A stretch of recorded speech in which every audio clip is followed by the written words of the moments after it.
This talk is with Ceri, who's my co-author and developed the software that we'll be using.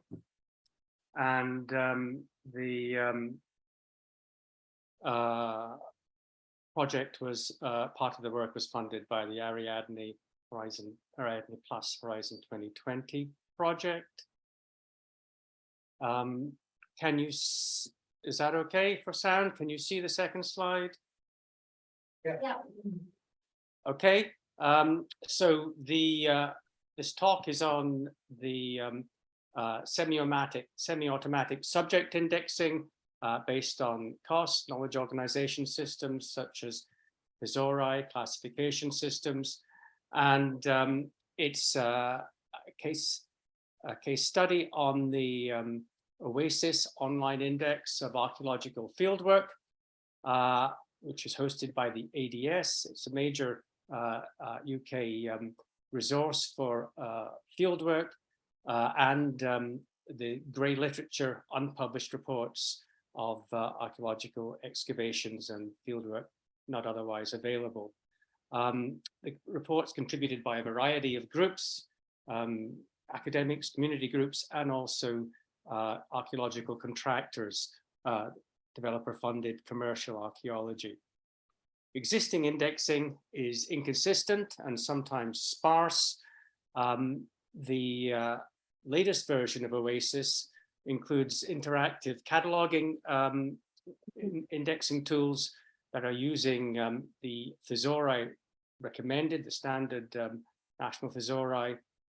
In fact, they're using web services on the linked data versions of these thesauri that Ceri and I developed. We developed in a previous project. This current project, we're looking to assist the this interactive indexing,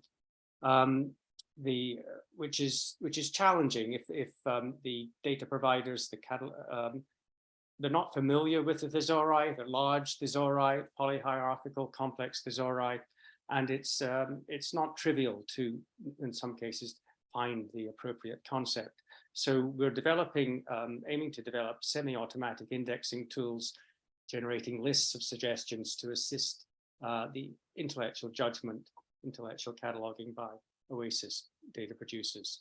So here I'll report results from the case study, and this is a pilot case study, discuss the findings and reflect an experience with future work in the project in mind.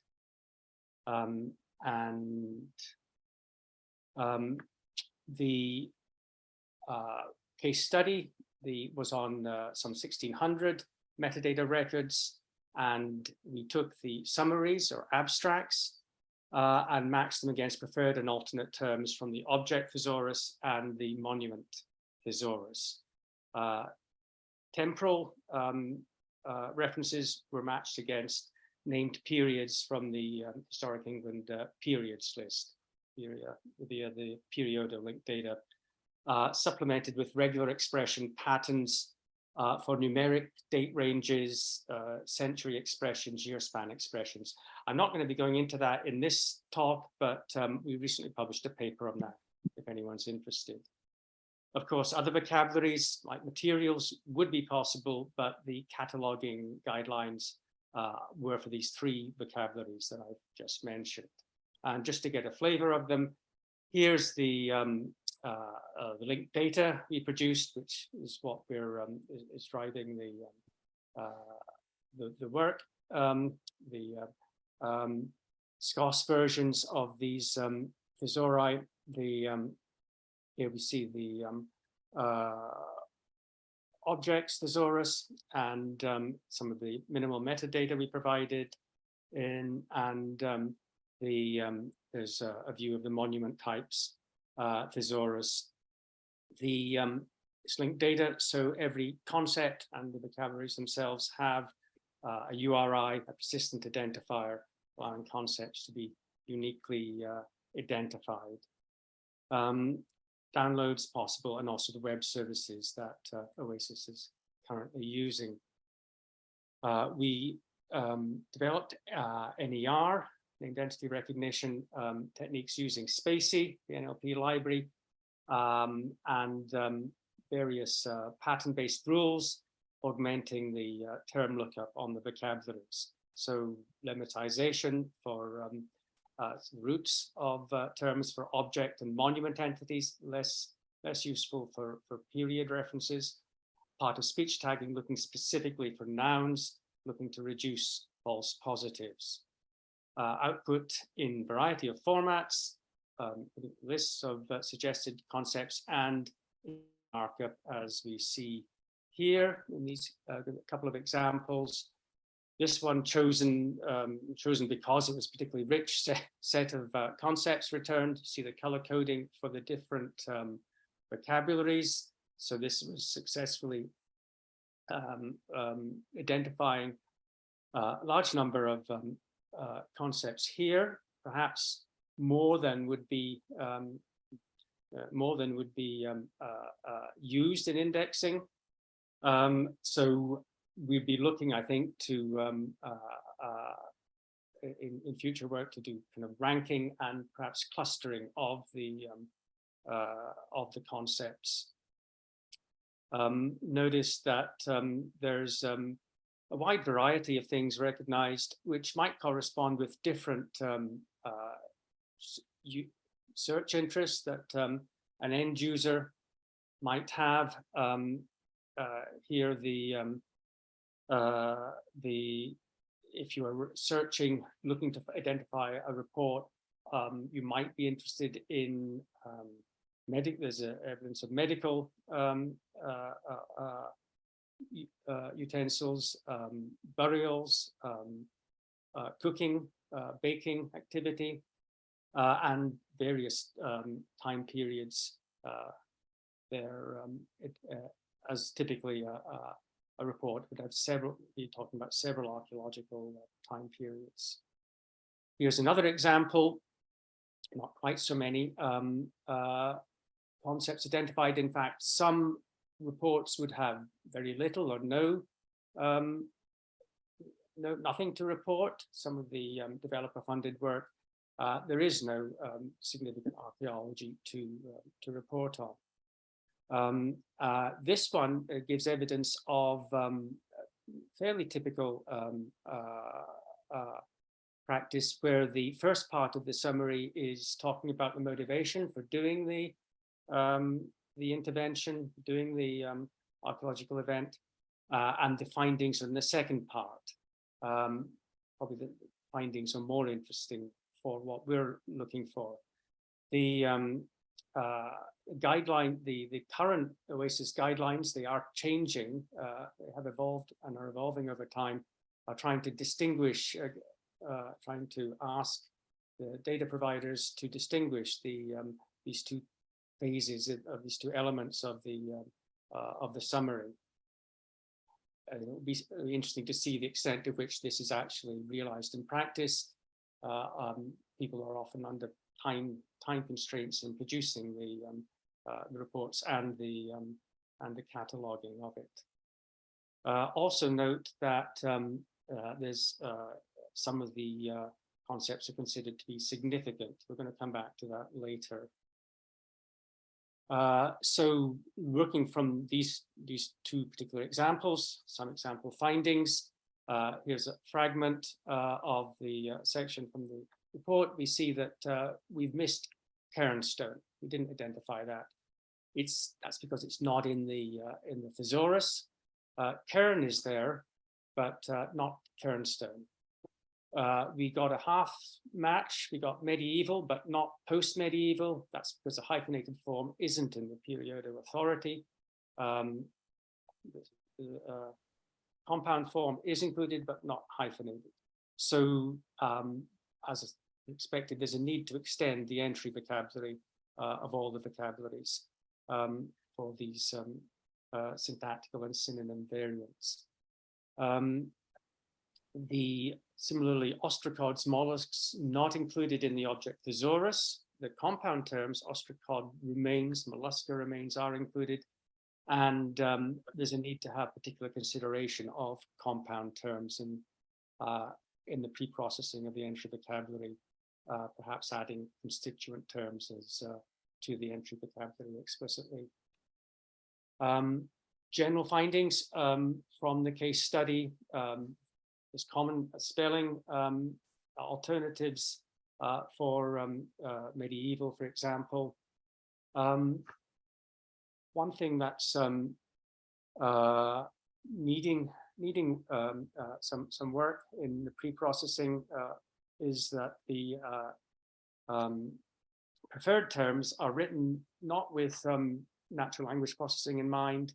They're there to clearly identify the actual term string uniquely, and they need to be this needs to be processed into something more like natural language order or variants included for that.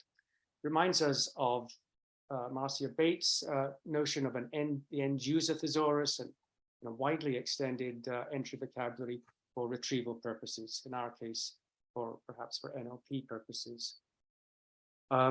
Something else significant is the importance of period object, period monument phrases. This faceted combination, this particular combination of facets is important in archaeology and something that we need to directly address. Another kind of significant element in the further work technically is to have staged in a pipeline of post-processing filter. Here we're drawing some broad inspiration from the US National Library of Medicine, the Medical Text Index of the MTI, which has been an operational system for some 20 years and has been refined over the years in use. And the post-processing filter is something that they had. Various different strategies combined in their final kind of ranking, ordering, and the suggestions that are actually returned. So we could pick up on valuation problematic cases. We could pick up also, we want to pick up on negation. As we see, negation detection or negative results are important in archaeology. Just some examples here. There's note also that these are from reports. They include sort of different, perhaps, degrees of negation, tentative negations. We want to go beyond, I think, just discarding or reducing the confidence value for negated concepts. We want to actually positively report them as a possible finding, and the appropriate metadata model for that is something that needs some consideration and discussion with our archaeological partners. In the case study, our approach was to focus on the abstract in the pilot study, which will give good results in some cases if perhaps the guidelines for writing the abstract are closely followed. But it's obviously advantageous to consider the whole document.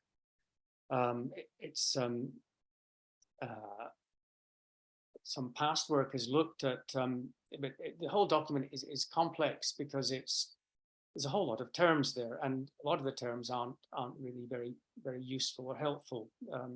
The concepts in the vocabularies. Some past work is returned every occurrence with a frequency count as an indication of importance, relative importance, but that's unreliable. I mean, it's something we would draw on, but it's unreliable as the you can have whole sections discussing work at nearby sites or tables of very common kind of objects that aren't particularly helpful. In the past, we've touched on pre-processing to identify common categories of sections in the OASIS reports, and that would be useful. It's something I think we'd come back to, though challenging due to the wide variation in the writing styles. Again, if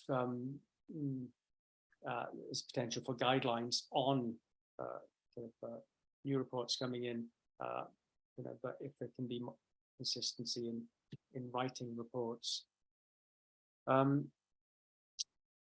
We've done in the past, in previous work, more formal evaluation, and it's something we'd like to pick up on elements of it, but just to state the obvious, that evaluation is complex. We're probably not going to have any definitive gold standard in the near future, in light of the kind of current indexing. In past work, we found that designing instructions for annotators is quite complex, tricky when you're wanting to consider the future use cases, the actual context of use in retrieval. Ideally, we'd like to, in evaluation, have systems in use or in beta sites being able to take account of the types of queries and the research questions that are being investigated, be able to refine the tool and work with a range of users. Users are there's a whole different wide set of users. There's the archivists in the ADS providing the OASIS. There's the catalogers, and there's the people perhaps searching for a synthetic research project, or searching on specific research, looking to identify records or reports of relevance to their research need. Some brief view of reflections, just to give an idea of what we're looking at. I can come back if there's any interest in any particular one in more detail in questions. In previous work, we drew on participatory design, sociology of technology ideas, and here software development is considered as combining technical, social components, messy networks, with evolving kind of requirements and working practices. And as with Tena and Marianne, in the previous talk, we'd like to, in the future, draw on participatory design ideas, and ideally, if we're able to have versions, prototypes in practice, incorporating also broader contextual elements, including these guidelines and the practice in guidelines in indexing, report writing, users' expectations, and variations of search functionality, which would be taking advantage of the enriched subject metadata. Also reflections, we wondered about what is it we're actually doing? Are we in fact blurring the boundaries between traditional subject indexing, NER, named entity recognition, even named entity authority control, name authorities?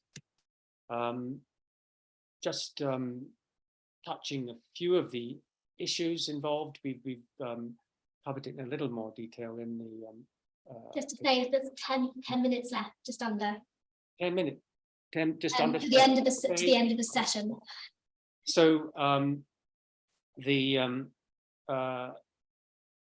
approaches share some common features and differences in terms of the vocabularies. Name authorities, NER, work with very specific set of entities. Subject vocabularies can be large and deep. Subject indexing can be more abstract, and perhaps might be argued that they may be more complex for subject indexing. Subject indexing particularly is talking about aboutness, which is a very thorny topic in information science. I'll not get into it here, but just to say that we think we're probably doing a hybrid case study, and that in fact we're moving beyond aboutness because the OASIS cataloguing guidelines are more complicated, and they're looking to record significant findings of the archaeological report, or flag up that there are no significant findings. And that's something, we had an example, a simple example of significant elements in the abstract we looked at before, but in the in our post-processing filters, we're aiming to investigate patterns reflecting significance in the context and also broader indications of it. So conclusions are there for the record. I've gone through the points in the conclusions, and I'll stop there.